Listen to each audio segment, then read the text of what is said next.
قالوا سبحانك لا علم لنا إلا ما علمتنا إنك أنت العليم الحكيم۔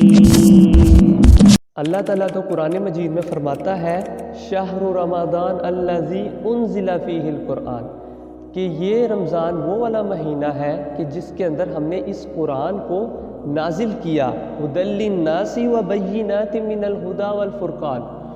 اس قرآن کو نازل کرنے کی وجہ کیا ہے؟ ھدی للناس، تاکہ لوگ اسے ہدایت پکڑیں، رہنمائی پکڑیں، وبینات من الہدی والفرقان، ہدایت اور رہنمائی پکڑیں، اور یہ کتاب حق اور باطل کے درمیان فیصلہ کرنے والی بھی کتاب ہے۔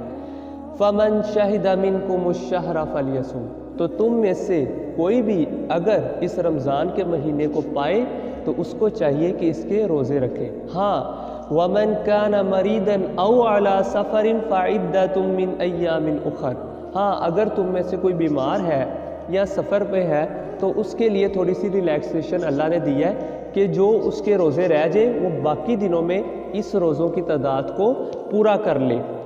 اللہ تعالیٰ تو بندے کے اوپر آسانی چاہتا ہے، اللہ تعالیٰ بندے کو مشکل میں نہیں ڈالنا چاہتا، جیسے کہ اللہ تعالیٰ فرماتے ہیں یرید اللہ بکم الیسر ولا یرید بکم العسر، کہ اللہ تعالیٰ تو اپنے بندے پر آسانی کرنا چاہتا ہے، نہ کہ اس کے اوپر کوئی مشکل ڈالنا چاہتا ہے۔